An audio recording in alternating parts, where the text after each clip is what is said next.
Our story today begins in Alaska, and because of the recent climate changes, the ice in Alaska has started to melt slowly, making the ground very thin and easy to break. Suddenly, a very strange creature that looks like a dragon appears from beneath the ground. This is a creature from ancient times known as the ice dragon.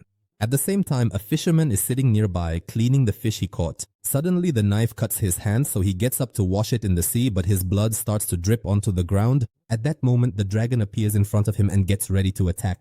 Since he's been imprisoned for centuries and he's ready to eat anything in front of him, the man tries to escape by any means, running from one place to another, until the dragon catches up to him and finishes him off brutally.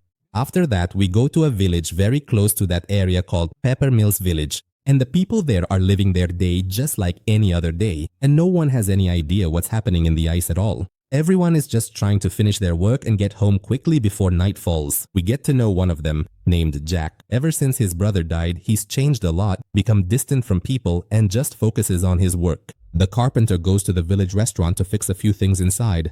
It's clear that Claire, the girl who works at the restaurant, really likes him and is eager to get to know him more and more. She thinks about going out to give him a cup of coffee as an excuse to talk to him. At that moment, Dr. David arrives and takes the coffee for himself. He suggests that the two of them go out together and have dinner outside as well. From their conversation, it's clear that he makes this offer to her very often, but every time she refuses. But this time, she rejects him again and embarrasses him. Of course, David gets upset and leaves her afterwards. After that, Claire talks to Jack and apologizes to him because she was the one who brought him that coffee. She tells him that David took it by mistake. She offers him to come in and eat if he's hungry. He agrees since he's very hungry and hasn't eaten anything since yesterday. As soon as he enters, he sees an old lady named Eden and is surprised because she's sitting alone and has ordered 2 meals. Claire explains to him that she comes here every day for breakfast and does the same thing because she used to do it with her husband, and ever since he died, she's determined to always remember him. Claire also notices that Jake is always very sad and doesn't talk much. She tries to understand what led him to such a state, and when she finds out that his brother died, she tries to comfort him as much as she can, assuring him that she truly understands him and feels his pain. In return, Jake shuts down and doesn't want to talk about it at all. He finishes his coffee and decides to head home quickly. At the same time, we see an old man sitting in his house and he goes outside to put out food for his dog. He is shocked when he sees a deer's corpse being thrown in front of him from a very far distance, and it's been eaten in a terrifying way. So the news spreads quickly in the town through the radio. And the presenter thinks it's just a bunch of kids playing together and wanting to pull a prank on this man, nothing more. And that there's pretty much nothing scary going on. Unfortunately, no one understands or realizes that they're in a big disaster. Jack hears all the news and isn't interested in it at all. All he's thinking about is just getting back home, that's it. A little while later, Dr. David comes to his house, and he's really surprised by this unexpected visit.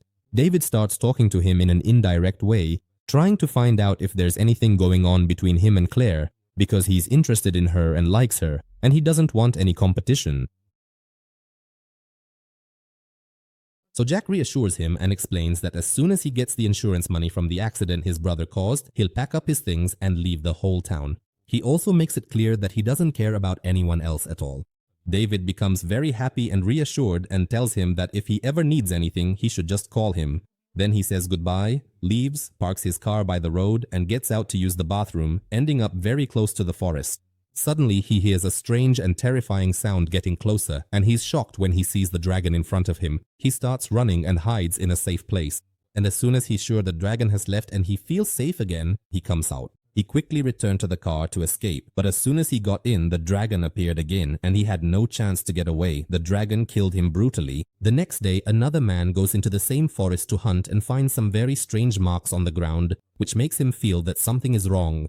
He starts searching the area very thoroughly until he sees the dragon right in front of him. Shocked, he grabs his weapon and starts firing randomly. At that moment, Inspector Dawson is sitting and talking with Jack when he hears the sound of gunfire, so he decides to head quickly toward the forest. So he goes to see what's happening and takes Jake with him. They find the hunter Hans sitting on the ground, terrified and in a very bad state. He starts explaining to them exactly what happened and what the monster that appeared in front of him looked like. Of course, the officer doesn't believe this story and thinks the man is just confused, nothing more. He asks him to calm down and come with them to the police station to give his statement there.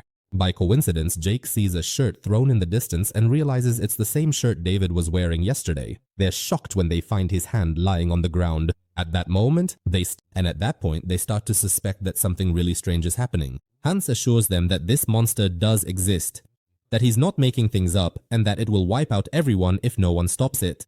And of course, since he doesn't have any evidence to back up what he's saying, the police don't believe him, and Dawson takes them and gathers all the police officers in the restaurant to talk to them, telling them everything Hans said in detail. This means that there's a strange creature attacking the townspeople and that everyone's lives are in danger, so he decides to warn the people even though he's not sure about this story. He asks them not to leave their homes unless it's absolutely necessary, and they should also be extra cautious with every step until Susie, his assistant, arrives with Dr. David's hand.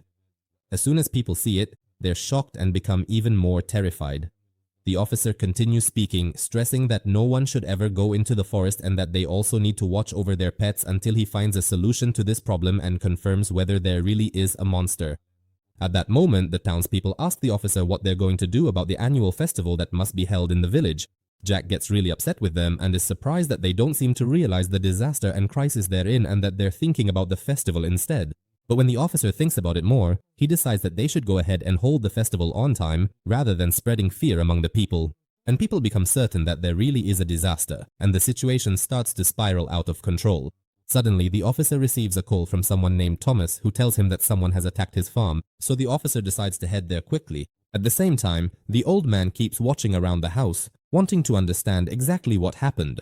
A little while later, the dragon appears, flying in the sky, and as soon as he sees it, he quickly calls the police to report it. When no one answers, he gets in his car and decides to go there himself. And the dragon starts chasing him, following right behind. So the man is forced to pull over, grabs his weapon and tries to defend himself, firing in every direction. But not a single bullet hits the dragon until he finally escapes in the end. The man stands there stunned for a few seconds, unable to believe what he just saw. Then he rushes off in his car until he reaches the station and tells Susie everything that happened. He tells her that alien creatures have appeared in our world and that they want to harm humans. But of course, Susie doesn't believe him. She tries to reassure him and asks him to go back home, assuring him that the police will handle the situation. She actually calls the officer to tell him what happened. At the same time, the officer arrives at Thomas's farm and keeps calling out, but no one answers him at all. So he starts searching the entire place. And as soon as he goes inside, he slips on blood spilled on the floor and is shocked to find Thomas's body lying there. He's terrified by the sight because it's the first time he's seen something like this, and in the end, he faints. At the same time, the old man goes to the radio presenter and decides to tell her everything that happened to him so she can warn people. Of course, the girl doesn't believe him and tells him that she can't broadcast something like that without government permission. The man gets very upset because no one believes him. Suddenly, the dragon appears in front of the radio station and the presenter is shocked and tries to warn everyone on the radio. But unfortunately, the power pole gets broken and everything in the station shuts down. At that moment, the officer regains consciousness and quickly contacts Susie, asking her to tell people to go home as fast as possible and to cancel the entire festival. So Susie immediately follows the orders, grabs the loudspeaker and goes out to warn the people. But before she can finish speaking, the dragon comes up behind her and eats her in front of everyone present. People are shocked by the scene, and no one can comprehend that this is actually happening. Everyone tries to run home and literally chaos erupts throughout the whole town. By coincidence, Jack is with Claire at the restaurant, and they hear what's happening outside and see the dragon approaching the restaurant door. The dragon actually breaks down the door and tries to get in. Luckily for them, they hide quickly and the dragon doesn't spot them. And when the dragon is sure there's no one inside, it heads off in a completely different direction.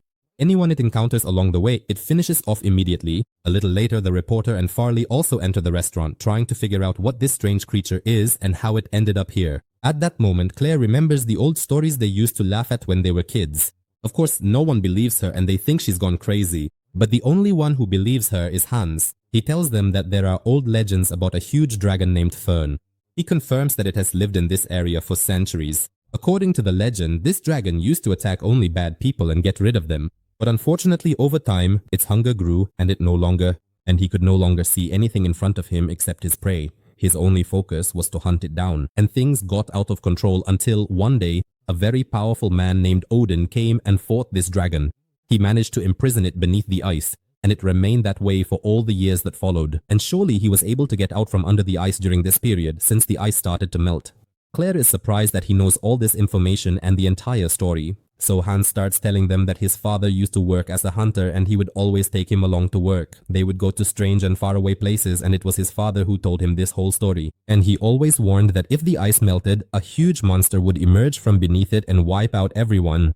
At that point, no one would be able to control it at all. Jack then asks him if he knows any way they could get rid of this dragon since he seems to know a lot of information and all that. He shocks them when he tells them that they have to offer human sacrifices to appease the dragon. Of course, they all reject this idea and try to find a completely different solution. He decides to go look for the officer and talk to him so they can brainstorm together and come up with a suitable solution. But Claire insists on going with him, so they get in the car and head out together. They're shocked when they see the dragon flying above them and quickly try to hide. Despite the danger surrounding them, they are determined to help the townspeople and continue on their way to the end. At the same time, the old man keeps searching for the dragon and finds a big bus in the middle of the road, wrecked and covered in blood. When he gets out to search the area further, he's shocked to find many bodies and more cars, and that's when he realizes the situation is out of control. We go back to the restaurant and the reporter is trying to fix the radio any way she can so she can communicate with people and warn them. When the officer returns to town, he finds everything destroyed, Susie's body lying on the ground, and blood everywhere. He tries to call for backup from headquarters. At that moment, the dragon starts chasing him. He tries to help him and keeps shouting loudly, telling him to run to the restaurant quickly, but before he can get inside, the dragon grabs him and takes him away. He arrives with Claire at the forest, pulls over to the side, gives her a gun and asks her to stay in the car. Then he gets out to look for the dragon until he finds its nest and starts thinking about how to take it down. Claire waits for him in the car, sitting on edge and gripping the weapon tightly in her hands. Suddenly, the dragon appears in front of her, but she doesn't have time to hide from it. It starts smashing the car, trying to get to her by any means. So Claire gathers her courage and keeps shooting at it. As soon as Jack hears the sound of gunfire, he runs back quickly, but is shocked to find the car empty. Before he can process anything, Claire appears in front of him and he's relieved to see she's still okay. She then tells him in detail what happened to her. At that moment, the old man arrives at the same place and tells them he heard the gunshots and came straight over. He explains what happened on the main road, saying that a lot of people died and then starts to lay out his entire plan. He wants to kill the dragon by any means necessary to protect the people, but he can't do it alone. He convinces the three of them to work together to take it down, and they decide to head back to the village quickly to carry out their plan. On the way, Jake contacts the reporter and is shocked when he learns from her that the officer has also died. He realizes that they have to rely on themselves and get rid of this nightmare quickly. As soon as the three of them arrive at the restaurant, Jake talks to everyone there and starts explaining his plan to them.